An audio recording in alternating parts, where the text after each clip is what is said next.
Alors bonjour tout le monde. Caritas Christi urget nos. L'amour du Christ nous presse. Chers amis, pour ceux qui ont vu l'affiche du congrès, vous pouvez constater à quel point la photo qui a été choisie pour moi est excellente. Mes amis, d'ailleurs, m'appellent assez régulièrement en face de Cœur Vendéen. Sans blague, c'est toujours une joie d'être ici.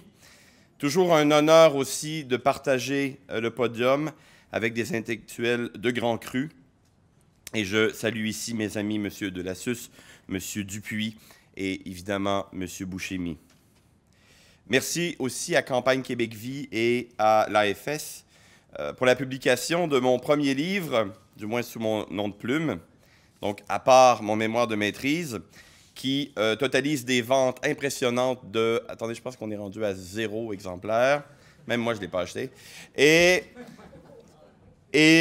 si je me fie aux relectures que je suis en train de faire des ébauches de ma thèse de doctorat, il semble assez clair que celle-ci n'aura certainement pas moins de ventes.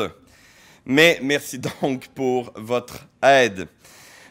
Pourquoi publier un livre? Bon, un livre, on s'entendons-nous, hein, c'est une petite brochure de rien. Nos contemporains, chers amis, sont tristes. Regardez leurs yeux. Vous n'avez pas besoin d'aller loin, hein? Allez voir partout. Ils sont incroyablement tristes. Vous en doutez? Vous pensez que c'est notre regard un peu trop, je ne sais pas moi, reclus sur nous-mêmes? Eh bien, écoutez les lignes ouvertes. Lisez les journaux. Bon, pas trop, hein? Écoutez les albums et les chansons des artistes contemporains. Les Cowboys Fringants, que j'aime beaucoup d'ailleurs, viennent de publier, c'est vrai, je les aime énormément, pour beaucoup de raisons, il y a 3 semaines, un nouvel album. Impossible de ne pas noter que le thème dominant de cet album est le malheur fondamental de nos contemporains. Une des chansons, d'ailleurs, s'intitule « D'une tristesse ». Et le refrain va comme suit. « Le monde est d'une tristesse et les humains sont malheureux. Derrière les beaux filtres, non, les gens ne sont pas joyeux. Dans le chaos et l'indifférence de la foule, on n'entend pas le son d'une larme qui coule. » Dans une autre chanson, on raconte la tristesse des gens qui vivent dans la plate monotonie des maisons toutes pareilles. Le spleen des pays riches où le matérialisme ne satisfait personne. Puis il y a des chansons drôles, comme Saint profond du Nowhere, qui, sous des traits amusants et une musique entraînante, dépeint la dévastation et le malheur de nos campagnes. Et c'est, sans compter évidemment, la chanson principale de l'album, « L'Amérique pleure ». Vous imaginez, l'Amérique pleure. Un petit chef-d'œuvre, selon moi, qui, avec toutes les caractéristiques des chansons des Cowboys, illustre parfaitement l'état de décomposition d'une société qui ne peut que, logiquement, faire l'apologie du suicide assisté et de la drogue. De fuite, quand vous êtes malheureux à ce point-là, il vous reste la mort, mais en attendant de mourir, de vous distraire avec une évasion chimique. On entend dans cette chanson-là, la question que je me pose tout le temps, c'est comment font ces pauvres gens pour traverser tout le cours d'une vie sans amour. C'est si triste que des fois, quand je rentre à la maison puis que je parque mon vieux camion, je vois toute l'Amérique qui pleure dans mon rétroviseur. Oui, les gens sont tristes. Et la majorité d'entre eux, en fait. Or, pendant ce temps, moi, je suis l'homme le plus chanceux du monde. Je me promène les poches pleines de joie. J'en échappe partout. J'ai la plus merveilleuse épouse du monde, qui est juste là d'ailleurs, qui célèbre aujourd'hui son anniversaire.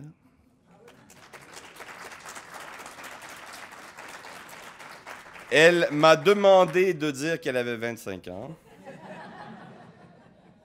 J'ai 10 enfants que j'aime et que j'admire beaucoup, dont 3 spécimens sont ici. Ils sont bourrés de talent et ont évidemment la beauté de leur mère. Je suis heureux parce que la vie est belle. Et parce qu'elle est belle parce qu'elle vient de Dieu. Or, comme saint François de Sales disait, Dieu est le Dieu de la joie. Et Dieu nous veut heureux. Joie de la foi. Pensez-y. En état de grâce, nous avons en nous la Trinité. La source de la joie. Un océan infini de joie. Hier, je revenais de France. J'étais au-dessus du Pacifique. Pardon, du Pacifique. Alors, j'étais bien au-dessus de l'Atlantique, je précise. Non, je suis en plein décalage. Je vais mettre ça sur le dos du décalage. J'étais au-dessus de l'Atlantique et c'est grand un océan. Hein. Bon, le Pacifique plus que l'Atlantique, mais c'est grand un océan. Et c'est pourtant rien comparé à l'étendue de ce qu'il y a en nous. Et particulièrement de joie. Joie de savoir que nous avons déjà gagné la bataille. C'est vrai que ça va pas super bien, hein? Mais à la fin, on gagne. En fait, on a gagné. On sait comment le livre se termine. Bon, on ne sait pas il y a combien de pages entre maintenant et la fin. Ça, c'est vrai. Mais on sait comment ça finit. À la fin, mon cœur immaculé triomphera, comme nous a rappelé M. de Lassus. Joie des sacrements. Joie de la confession. On a tous expérimenté souvent cette joie d'aller déposer nos fautes. Joie de faire baptiser nos enfants, de voir la grâce sanctifiante qui vient transformer un être. Joie de communier. Joie d'adorer Jésus au Saint-Sacrement. Joie d'avoir la clé de la culture. Justement, je rentre de France, encore une fois, ébahi par les splendeurs de l'architecture, qui ne peut se comprendre que par une préhension de la foi. C'est la même chose pour la littérature, c'est la même chose pour l'histoire, pour la musique, pour le théâtre. Joie de la vertu. La vertu donne la joie. Nous sommes richissimes. Rappelons-nous la parabole de Lazare. Allons-nous laisser mourir devant le seuil de notre maison les gens qui meurent de tristesse devant nos mines réjouies? Vous me permettrez une petite comparaison. Alors, imaginons que nous avons avec nous un stock infini d'Advil. D'accord?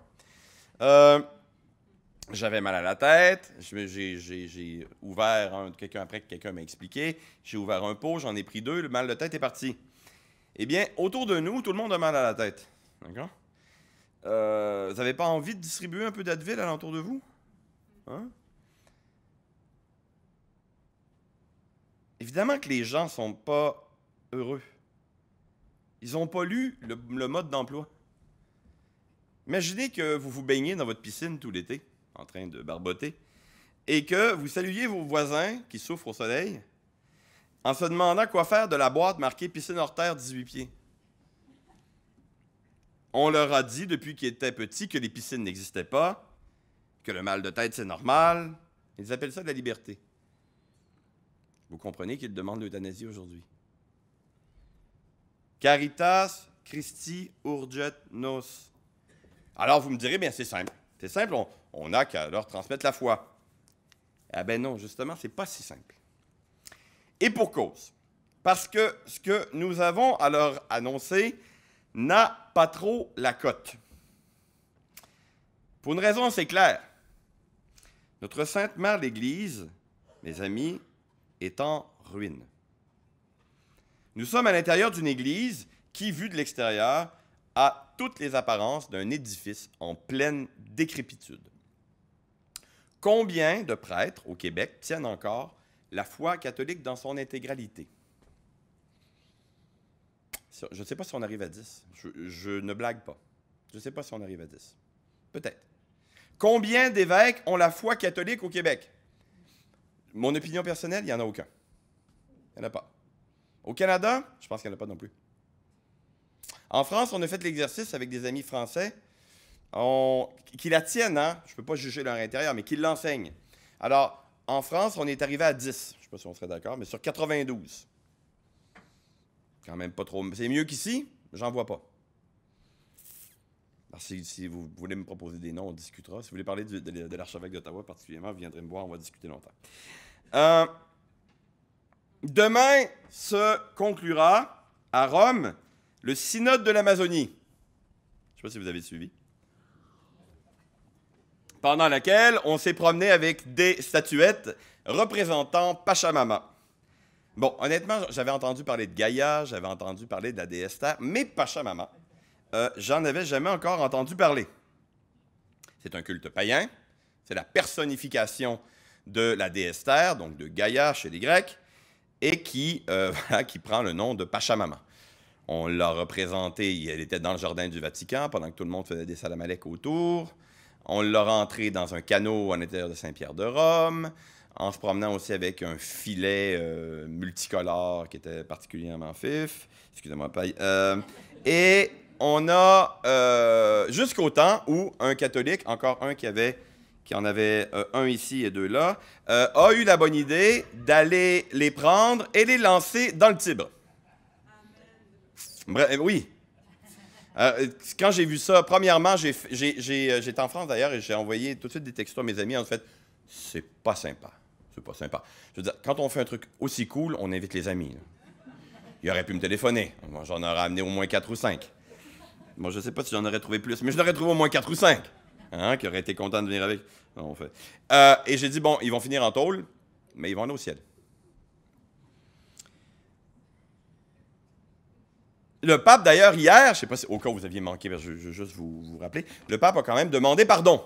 Non pas d'avoir mis des statuettes païennes dans l'Église, mais pardon pour le vol des statuettes. Bon, je sais pas si, moi j'ai déjà eu un sermon contre moi dans ma paroisse parce qu'on organisait un chapelet autour de la cathédrale alors que l'évêque était en train de faire la commémoraison de Luther avec une dame habillée en archevêque.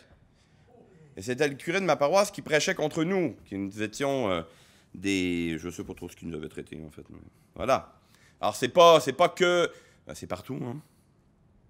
Le pape, hier, a publié en français un livre, le jeudi, en fait, donc avant-hier. Un livre qui est un résumé de lettres qu'il a écrit, d'articles. Ça s'appelle « Notre mère, la Terre ». Bon, quand ça vient d'un leader de communiste ou écologiste, on comprend un peu. Quand ça vient du pape, c'est un peu triste parce que notre mère, habituellement, on l'utilise pour l'Église, pour Notre-Dame, pour la terre, c'est un peu plate. Il ajoute en sous-titre qu'il faut la traiter avec tendresse. Bon, en admettant qu'on comprenne ce que ça veut dire, parce que j'ai beau m'imaginer traiter la terre avec tendresse, j'y arrive pas. Mais il va quand même demander dans ce texte qu'il faut demander pardon aux pauvres. Ceux qui possèdent doivent demander pardon aux pauvres. Ce qui est à 180 degrés avec l'enseignement traditionnel, premièrement, avec le bon sens, la loi naturelle, mais l'enseignement traditionnel de l'Église, d'ailleurs que vous avez rappelé tout à l'heure en parlant de la propriété privée. Parce qu'on est propriétaire de quelque chose, on devrait demander pardon aux pauvres. Mais quelle folie. Mais c'est tout, parce qu'au moins, aux pauvres, on comprend à qui ils parlent. On parle quand même à quelqu'un qu'on aurait pu offenser. On ne l'a pas offensé en étant propriétaire de quelque chose. Mais aussi que nous devons demander pardon à la terre, à l'eau, au feu et au vent. Bon, peut-être que mes deux plus vieux sauront à quoi ça me fait penser, mais je ne rentrerai pas dans le détail. Alors, non seulement d'un point de vue doctrinal, tout semble détruit, mais il faut avouer que la fiancée n'a pas grand-chose pour plaire. Hein? Si vous voulez amener quelqu'un à la foi, puis vous dire, ben, OK, ben, c'est sérieux mon truc. OK, c'est sérieux, mais qu'est-ce qu'il fait ton chef? Il faut vraiment te demander. Il faut que je demande pardon, là. Pardon, je suis désolé. Bon, je vais continuer à l'avoir pareil.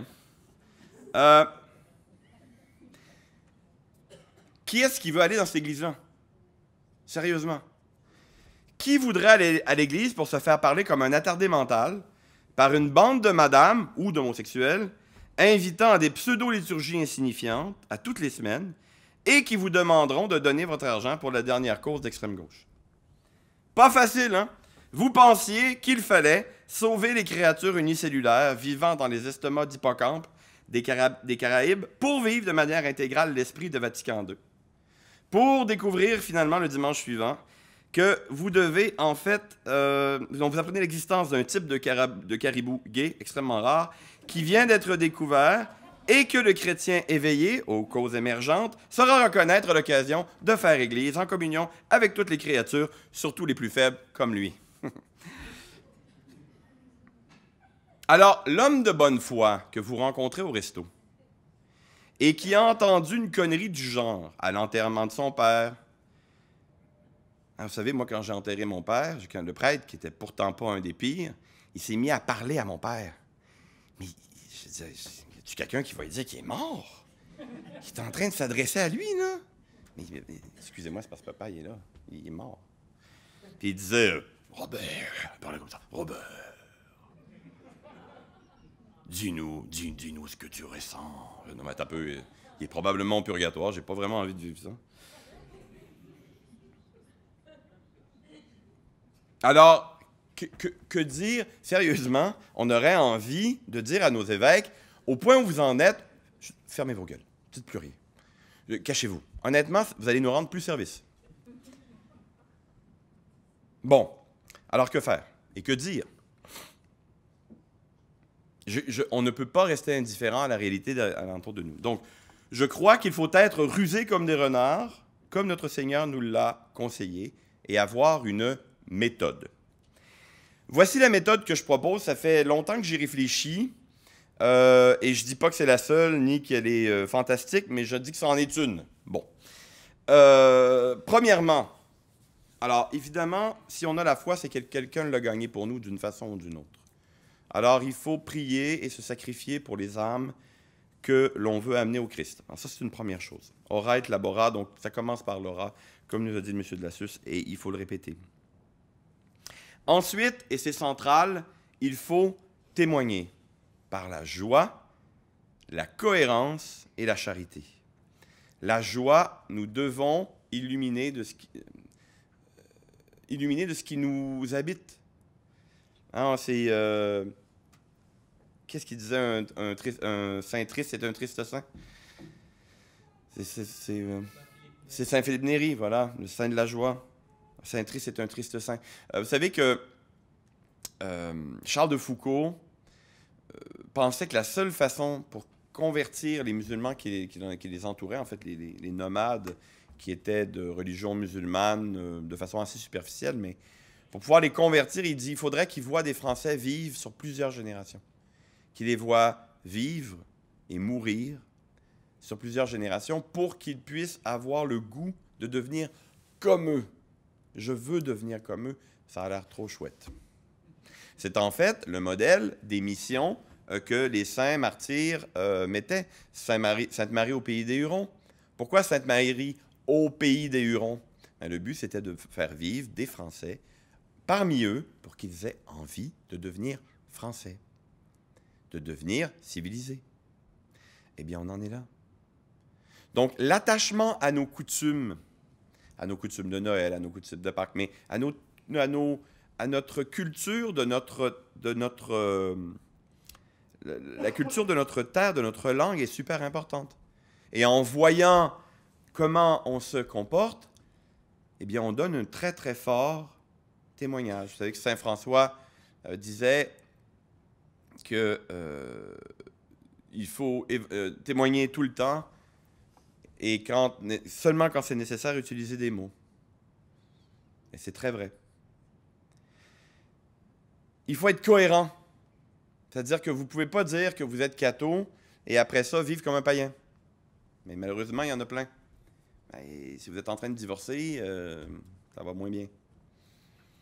Etc. Si vous essayez tout le temps de profiter des autres, vous essayez, bon. Alors, il faut être cohérent avec ce qu'on dit. Il faut être charitable. L'enjeu est d'abord d'avoir une crédibilité humaine auprès des gens qu'on veut amener au Christ. Si vous avez l'air d'un extraterrestre, personne ne va vouloir vous imiter. Pourquoi est-ce qu'il voudrait vous imiter? Vous êtes un extraterrestre. Moi, je n'ai pas envie de me tenir avec des extraterrestres. Mais c'est vrai. Donc, il faut être quelqu'un qui puisse être considéré comme respectable et catho. Qu'ils associent, c'est quand même bien, ces gens-là, ils se comportent bien, ils ont l'air heureux, et ils sont cathos. Au moins que la connexion se fasse. Bon. Après, je pense qu'il faut développer des amitiés solides avec les gens et des amitiés humaines avant d'entrer dans le domaine du spirituel. Je pense que c'est une erreur tactique de, quand on rencontre quelqu'un au bureau pour la première fois, de dire « Hey, on dit-tu un chapelet ensemble? » Bon, j'exagère, mais en fait, c'est très vrai parce que vous lui parlez un langage qui n'a aucun sens pour lui. Aucun. Par contre, si vous êtes gentil avec lui, ben ça, il comprend. Prenez ma femme, par exemple. D'accord. Oui, elle ne sait pas ce que je veux dire. Non, parce que s'il avait fallu que je la laisse trier, il ne resterait pas grand-chose. Hein?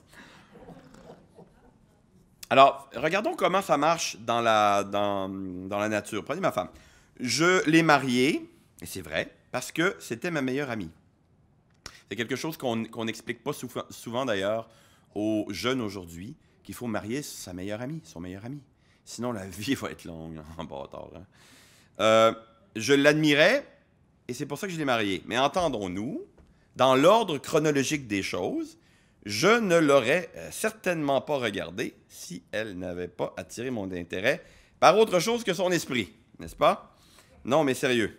Elle m'a déjà demandé, est-ce que tu m'aurais marié si j'avais été laide? J'aurais répondu, tu folle, toi? Jamais de la vie. Je ne t'aurais même pas regardé. Alors, même si c'est vrai que la beauté n'est pas la chose la plus importante, ben, d'un point de vue chronologique, je suis désolé, c'est comme ça que ça fonctionne. D'un point de vue chronologique, on va... hello! Mais après ça, il y a des gens, après 2 ou 3 conversations, on se fait, ouais, OK, la vie va être longue. Mais, chronologiquement, alors pourquoi est-ce que je dis ça? Ben, les gens qui vont se convertir, ils vont d'abord être intéressés par notre religion, ben, s'ils ne nous considèrent pas comme une espèce de bébite bizarre, ils seront aucunement intéressés. Quelle fascination pose une espèce d'illuminé d'une secte quelconque qui n'a aucun équilibre humain? Aucun. Qui n'est pas bon dans son travail, qui n'est pas bon dans ce qu'il fait, qui n'est pas appliqué à ses études, qui n'est pas... Aucun intérêt. Qu'est-ce que c'est que ce weirdo-là? Bon.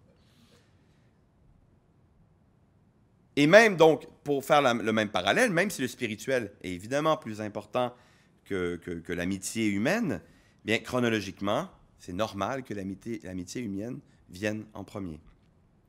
Bien. Alors, une fois qu'on a prié et qu'on essaie de développer des liens d'amitié avec les gens qui sont autour de nous, et des liens d'amitié sincères. Alors, évidemment, on veut qu'ils se convertissent, mais il ne faut pas que ce soit, une obsession où les gens le sentent.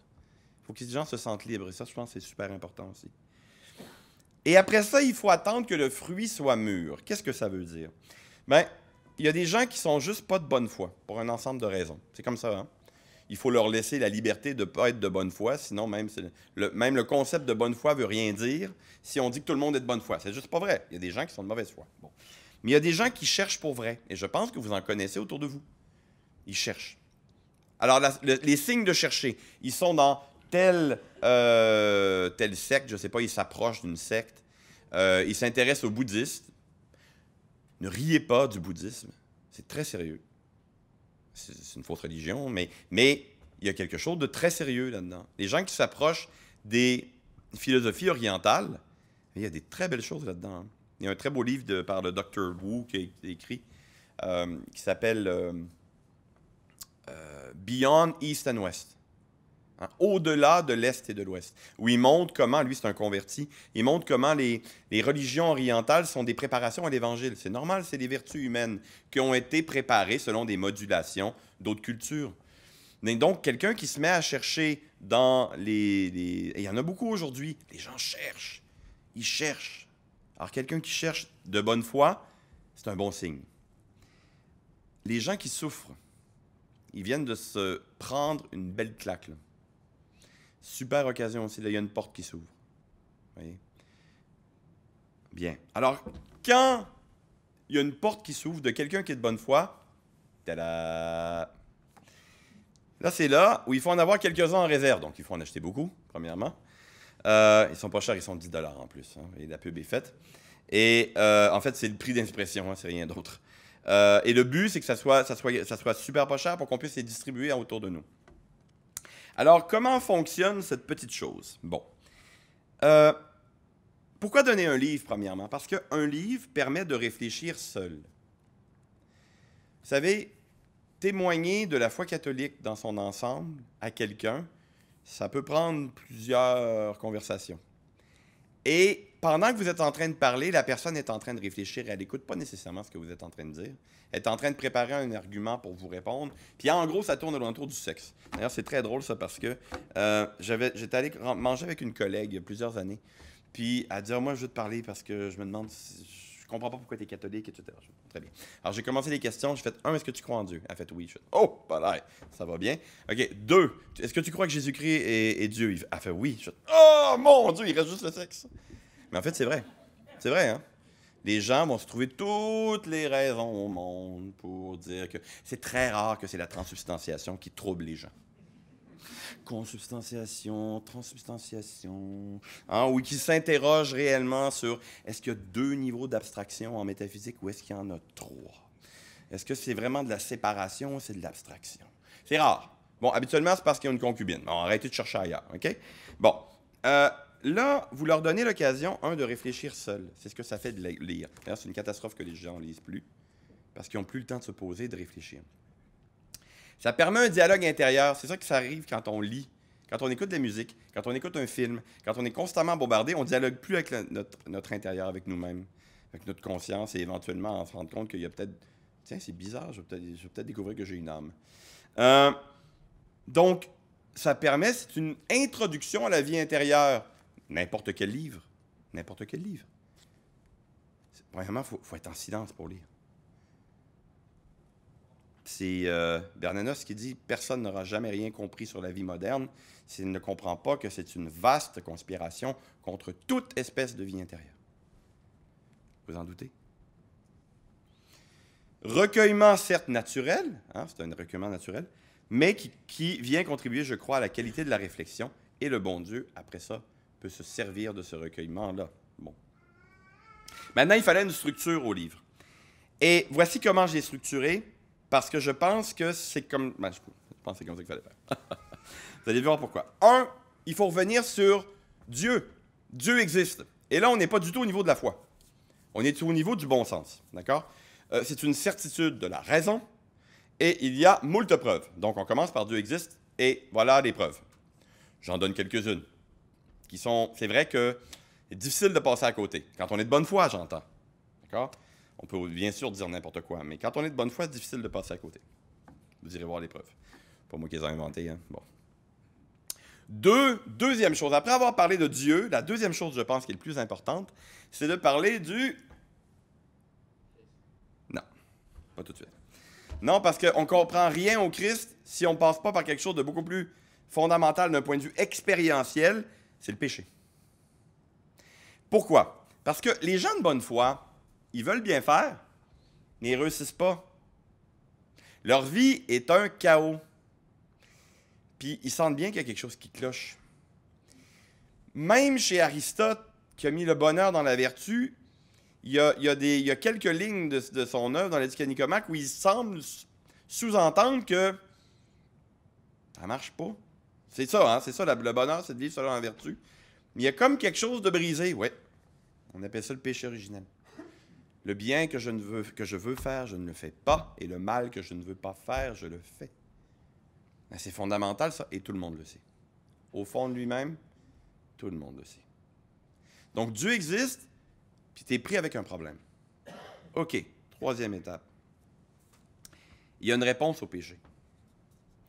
Et là, parce que, évidemment, au niveau du péché, c'est vrai, on rentre dans la foi, mais on est foncièrement dans l'expérientiel, dans l'expérience. 1, c'est la raison, Dieu existe. 2, c'est vrai que je ne suis pas capable de m'en sortir tout seul. Bon. 3, il y a une réponse au péché. Là, c'est vrai qu'on rentre dans la foi sans jamais quitter l'intelligence par ailleurs. Ça, c'est important. Là, on tombe dans la foi, donc, mais dans la foi avec des critères de crédibilité, c'est-à-dire l'apologétique. Alors, il faut parler d'un certain nombre de choses. Il y a une faute. Si le péché, c'est une faute. Envers qui? Envers Dieu. Dieu est infini, donc la faute est infinie. Donc, je ne peux pas réparer. Et je dois réparer. C'est quelque chose qui a complètement disparu aujourd'hui dans la justice. J'avais écrit un texte là-dessus, d'ailleurs, comment la peine de mort, les gens aujourd'hui sont tous pour la peine de mort. Même le pape est allé dire que c'était inacceptable. Mais quelle imbécilité! Mais c'est parce que les gens ne comprennent pas la justice. Ils ne voient que certaines parties de la justice sans voir les autres. Et ils ne voient pas, entre autres, l'importance de la peine. Il faut payer. Il faut payer. Bon. Alors, il faut bien payer, mais il ne peut pas payer, la dette est infinie. C'est un peu compliqué. Ben, qu'est-ce qu'il pouvait payer? Ben, que Dieu. Voilà. Que Dieu, Jésus. Donc, Dieu envoie un rédempteur infini à un problème infini. C'est cool? Bon. Le problème, c'est qu'on pourrait dire cool pour lui, cool pour Dieu, mais là, moi, ça ne change quoi dans ma vie?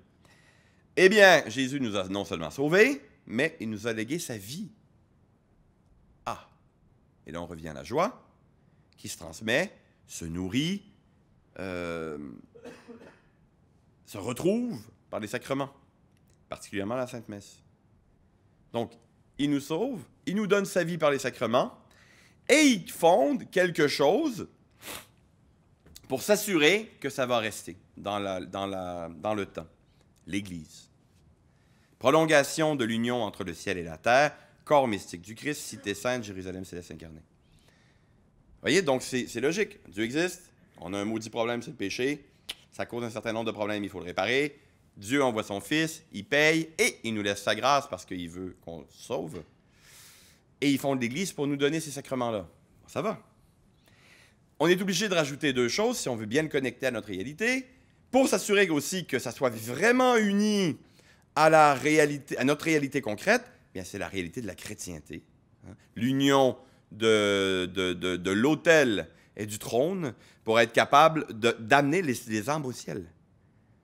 Toute une société qui contribue à ce que toutes les âmes, ou le plus d'âmes possible, aillent au ciel.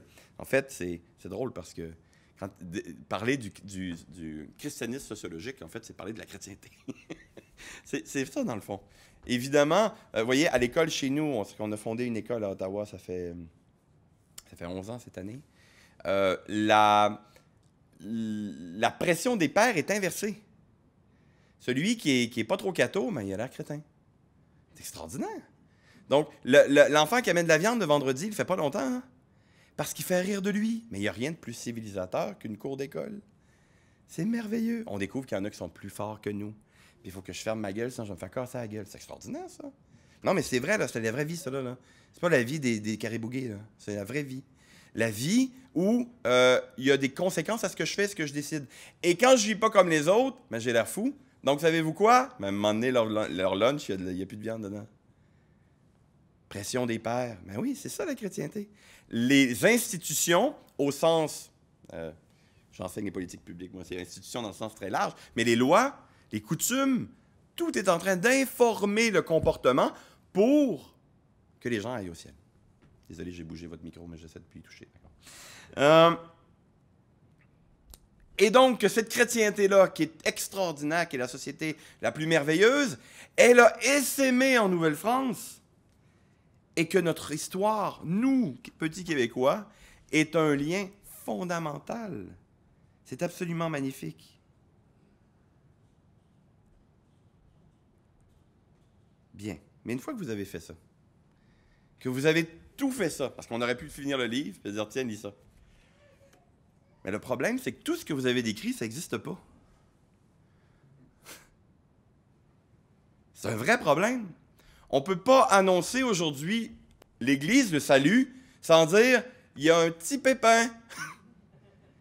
Et là, on perd notre crédibilité. Donc, comment est-ce qu'il faut le faire? C'est pour ça que je pense qu'il faut le faire de façon encadrée. Parce que sinon, on est pris dans des débats. C'est-à-dire, présentement, je ne sais pas si vous voyez sur Facebook, qui est-ce qui s'amuse, là? Ben, les orthodoxes, pour commencer, ils sont en train de dire, ouais, c'est ça, les catholiques ont la vraie foi. Ils sont en train de se faire un culte à Pachamama. les sectes protestantes aussi, évangéliques, pentecôtistes, qui s'amusent aussi sur Facebook en disant, voyez où est-ce que ça mène le papisme? Alors, quand vous voulez rentrer dans une discussion comme ça, vous n'en sortirez pas. Hein. Il faut être très habile. Puis quand discuter avec des gens de bonne foi, premièrement, c'est difficile à trouver des gens de bonne foi. Deuxièmement, quand on n'est pas bien formé, etc., c'est pas facile. Même quand on est bien formé, c'est pas facile. Donc, je pense qu'il faut encadrer le problème. Et c'est pas en leur donnant des textes comme Laudato Si que vous allez les sauver. Hein? J'ai un bon ami qui est professeur, qui est géologue et qui enseigne les sciences de l'environnement à l'Université d'Ottawa. Il dit, alors que lui, il rêvait d'avoir, depuis qu'il est tout petit, un encyclique sur l'environnement en disant « Quelle belle occasion d'amener des gens qui ont un intérêt vers la nature, ce qu'on a nous-mêmes. Hein? Moi, je suis scout, alors j'ai fait ma promesse de respecter la nature, mais pas de la déifier, pas d'y voir une âme. Première chose qu'on fait en arrivant des bois, on ne sculpte pas une bonne femme tout nue, là. On fait pas ça. Bon. Puis là, vous allez dire, oui, mais moi, dans ma paroisse, on a la foi. OK, mettons, peut-être. Mais c'est un peu... Moi, j'aime bien, il y a un petit village, pas très loin de chez nous, ça s'appelle Plaisance. Puis là, il y a l'église pentecôtiste de Plaisance. Là, je me dis, waouh, ça doit être la vraie foi. Hein? Prestigieux de même, là, ça doit être ça. C'est-à-dire, à un moment donné, c'est que si la vraie foi est présente juste au 328 rue Trelle-Affaire, on est dans le trouble. Comprenez? Comme critère de crédibilité, pas trop fort. Hein? Donc, quand vous essayez de vendre ça à un lambda, là, oh oui, on a la vraie foi, c'est tout le monde qui est dans l'erreur. Ils vont faire C'est comme le gars qui conduit à la sens inverse sur l'autoroute, ça. Hein? Puis là, qui entend en radio, faites attention, il y a un malade qui est en train de rouler à sens inverse. Il n'y en a pas rien qu'un! Ouais. Bon. Donc, vous avez décrit une foi universelle, elle n'existe plus. Vous avez décrit que son siège était à Rome, il n'est plus là. Ben, en tout cas, il est peut-être là. Mais là, il a demandé pardon parce qu'on a piqué des idoles. Il n'est plus trop sûr s'il croit au Christ. Il ne l'a pas renié, en tout cas. Hein. Vous avez entendu ça?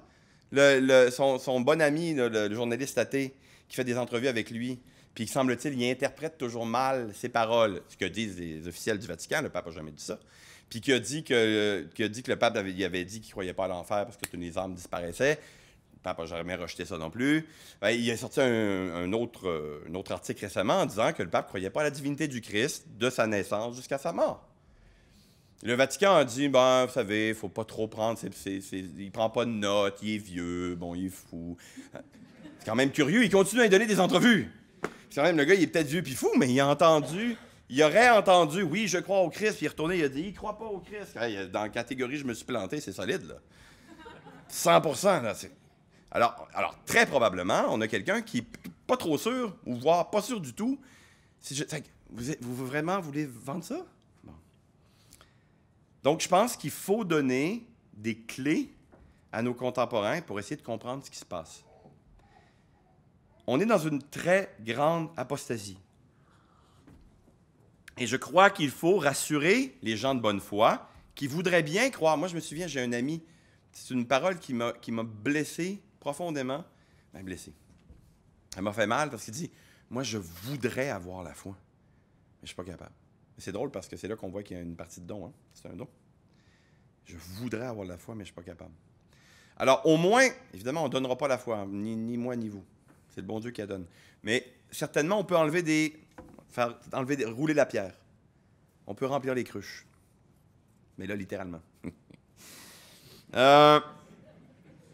Donc, premièrement, en rappelant que Dieu est maître de tous les événements dans l'univers. En rappelant l'épisode de la barque. Il est en train de paniquer. J'aurais paniqué le premier en disant « Hey, tu sais ce qui se passe, le malade? Il dormait, lui. » Eh bien, Jésus dort aujourd'hui. Hein, le cardinal Brandmüller qui a dit ils ont oublié d'inviter Jésus-Christ au synode. Il est 16 heures. Merci. Ils ont oublié d'inviter Jésus-Christ au synode. Jésus dort. Donc, en montrant que Jésus sait, si on a convaincu que Jésus était Dieu, ça rassure un peu, non? Ah, il sait. OK. Ensuite, on peut rappeler le mystère d'iniquité qui est à l'œuvre dans le monde. La croix, quand même Jésus-Christ, il était supposé être reçu par les princes des prêtres. La raison pourquoi on avait construit le temple à Jérusalem, c'est quand même pour lui. C'est lui qui... C'est pas Pilate vraiment son problème. Pilate, en fait, il était lâche, mais il a essayé de moyenner quelque chose. Non! C'est le temple. C'est tout le temps au temple qu'il y a eu des problèmes. Tout le temps. Êtes-vous surpris d'avoir des problèmes à l'intérieur de l'Église? Donc, mystère d'iniquité. Mais aussi, on peut rappeler les Écritures, car un temps viendra où les hommes ne supporteront plus la saine doctrine. Mais ils se donneront une foule de docteurs suivant leur convoitise et avides de tout ce qui peut chatouiller leurs oreilles. Ils les fermeront à la vérité pour les ouvrir à des fables. Comme Pachamama, par exemple. On peut aussi montrer les apparitions de la Sainte Vierge. Alors, on a rappelé Fatima, absolument magnifique, mais il y en a certaines qui sont frappantes d'actualité pour ce qui se passe aujourd'hui. À Quito, en Équateur, en 1634, la Sainte Vierge dit à une petite religieuse qui s'appelle la mère Marianne de Jesus Torres, qui était de l'ordre de l'Immaculée Conception. À la fin du 19e siècle, et dans une grande partie du 20e siècle, diverses hérésies foisonneront sur la terre. Alors, République libre, la lumière précieuse de la foi s'éteindra dans les âmes en raison de la corruption presque totale des mœurs. Elle va dire dans cette apparition-là, au 20e et au 21e siècle, il sera difficile de trouver un enfant innocent. Vous avez envie de pleurer, hein? C'est pas aujourd'hui, ça? Les prêtres s'écarteront de leurs devoirs sacrés et dévieront du chemin tracé par Dieu. Alors l'Église subira la nuit obscure à cause de l'absence d'un prélat et d'un père qui veillent avec amour, douceur, force et prudence. Et beaucoup d'entre eux perdront l'Esprit de Dieu, mettant en grand danger leur âme. La Salette en 1846. Les prêtres, ministres de mon fils, les prêtres, par leur mauvaise vie, par leur irrévérence et leur impiété à célébrer les saints mystères, par l'amour de l'argent, l'amour de l'honneur et des plaisirs, les prêtres sont devenus des cloaques d'impureté.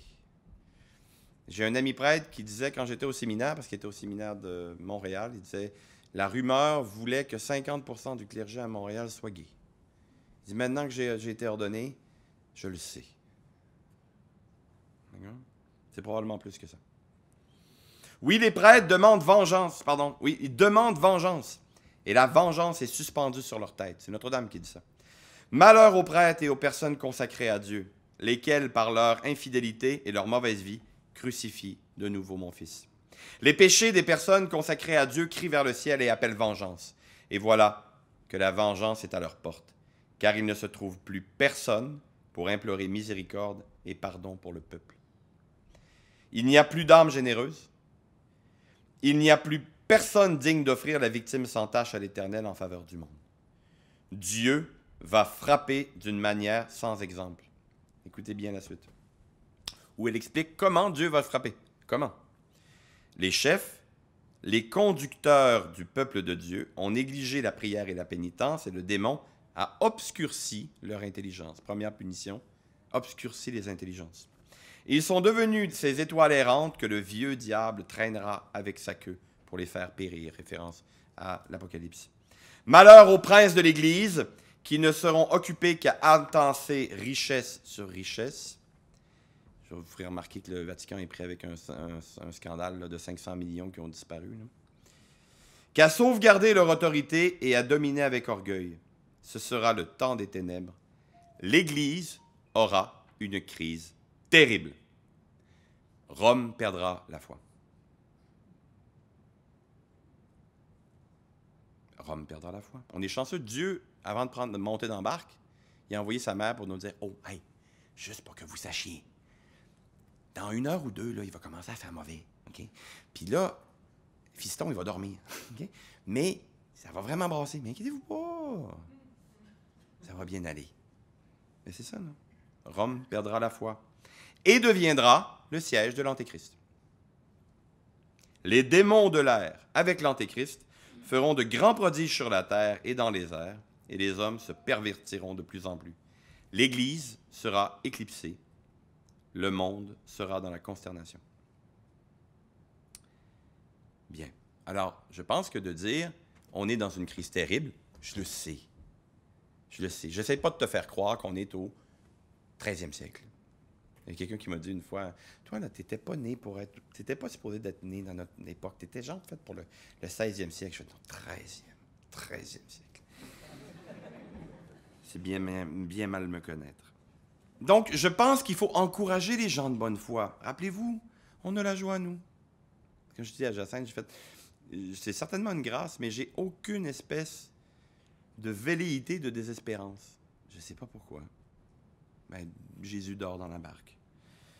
Et après leur avoir montré que la foi catholique est la vraie foi et qu'elle est nécessaire au salut, je pense qu'il faut, après les avoir mis en garde contre la crise épouvantable dans laquelle nous sommes, qui est dans la main de Dieu, il faut encore faire autre chose. Il faut, 10 minutes, il faut donner les prochaines étapes. 1, prier pour le retour d'évêques et de prêtres. On va commencer par prier notre ange gardien du Canada. C'est un très bon point auquel, honnêtement, je n'avais jamais réfléchi. Se rassembler autour des lieux où la foi a été préservée. Et ici, je fais un point particulier pour montrer comment la messe traditionnelle est un vaisseau sûr dans lequel la tradition et la foi se transmettent, est vécue et est animée. Alors, il y a des gens que je connais par ailleurs qui ont gardé la foi catholique en étant à la nouvelle messe. Il n'y en a pas beaucoup, mais il y en a. Donc ça, c'est la première nuance à faire. Deuxièmement, vous verrez qu'à la fin du bouquin, j'ai mis des adresses. Des adresses d'école, des adresses de sites Internet, de formation, pour que les gens puissent... Parce que c'est pas tout de lire un livre, après il faut continuer, c'est juste le début. Donc, des adresses de... Voilà. Et vous verrez qu'il n'y a pas de bataille de chapelle. J'ai mis Saint-Pédis, j'ai mis Saint-Pierre, j'ai mis des affaires qui fraternité Saint-Vincent-Ferrier. Écoutez-moi bien, là. Le pape est en train de faire des affaires avec Pacha Maman. On peut-tu lâcher les gardes-clochers, s'il vous plaît? Non, mais s'il vous plaît, là. C'est tout à fait légitime d'avoir des préférences. C'est tout à fait légitime d'avoir des débats. C'est tout à fait légitime de ne pas être d'accord sur tel ou tel point. Moi, je suis très dominicain. On ne s'est jamais super bien entendu avec les jésuites. Mais ça ne veut pas dire qu'on n'aime pas les jésuites. Mais bon. Mais à un moment donné, entre jésuites et dominicains, il faut s'unir pour les choses les plus importantes. N'est-ce pas? Donc, il faut s'unir. Et ça, c'est notre travail, le travail des fidèles. C'est compliqué pour les ecclésiastiques pour un ensemble de raisons. Mais vous savez, moi, quand j'essaie d'organiser un camp scout entre les enfants de Saint-Pédis et les enfants chez nous, c'est pas les parents qui nous font des problèmes, là. Donc, c'est à nous à faire ce travail-là. D'accord? Quand on s'enferme dans un esprit de chapelle, je pense qu'on contribue au scandale de l'Église.